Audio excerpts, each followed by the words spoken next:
L'actualité du Premier ministre, c'est aussi l'audience accordée au collectif des épargnants floués par l'opérateur de microfinance BR Sarl.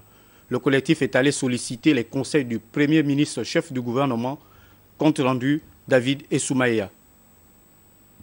Toujours pas de piste sérieuse quant à la sortie de crise dans l'affaire des bâtisseurs de richesse, société à responsabilité limitée. Les membres du collectif des épargnants floués de cet établissement de microfinance, désemparés et plongés dans une détresse totale, malgré des multiples démarches entreprises, sont donc revenus à la primature, solliciter à nouveau les conseils du Premier ministre chef du gouvernement, le professeur Daniel Nondo, après la première rencontre du 17 novembre dernier sur cette affaire de grande escroquerie dont ils ont été victimes.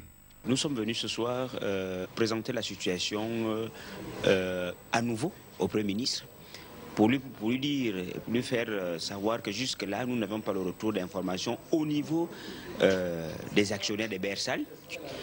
Nous avions entendu qu'ils ont été arrêtés et déférés. Nous n'avions pas d'informations au niveau du gouvernement par rapport à l'action sociale et prendre aussi ces sages conseils par rapport à la situation. Et demander au Premier ministre d'être notre interlocuteur auprès du Président de la République pour voir notre situation aujourd'hui qui devient dramatique. Puisque nous commençons, parmi nous, il y a des morts en ce jour qui n'ont pas pu payer leur hospitalisation. Il y a parmi nous aujourd'hui des gens qui ne peuvent plus payer les hôpitaux. Parce que, sans vous le mentir, nous le savons qu'il n'y a que le Président de la République aujourd'hui qui peut régler ces problèmes.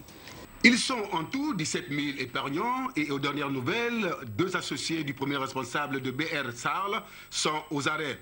Dans sa quête perpétuelle de recherche de solutions pour le règlement de certains différends, pour le Premier ministre chef du gouvernement, force reste à la loi et que la justice joue pleinement son rôle. Toutefois, le professeur Daniel Nondo a dit présenter la situation au chef de l'État.